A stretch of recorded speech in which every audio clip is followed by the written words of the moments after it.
gobe mai dama da hauni gaba da baya mai kyauta da zobe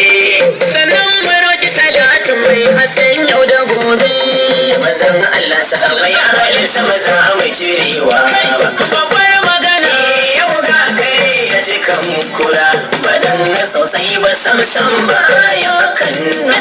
a gaishe ka bai zaki maza ta goma wai ba Allah ya ji kanka inuwa baban mu maza barka idan Indonesia yake uzurin sauri shamakin Kano inuwa uban Hafsa maza nace baban mami inuwa Allah ya ji kanka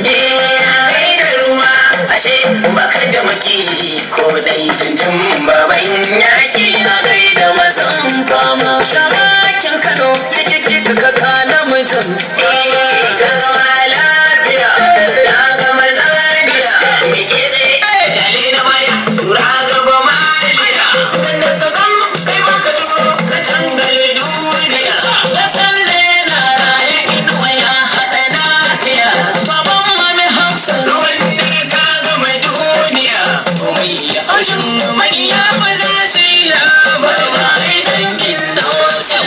ita wasarin sassi shamakin Kano inuwa uban Hafsa maza inuwa ya rage Allah kuma bai shiri da gidan buka bukan duniya ban ga abin da za ya yi yawa hajiya mami Hafsa su gwanta ke gaida ke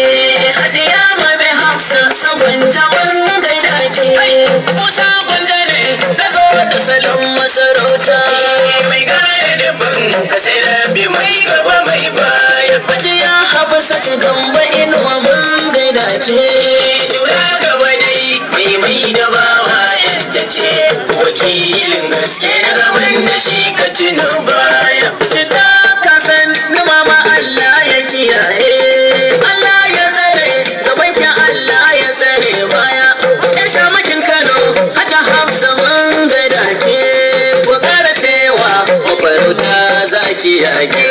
hajiya mami Hafsa sauƙanta mun gaida ki hajiya mami yar shamakin Kano gaida ki ana hajiya Hafsa gambo da wasa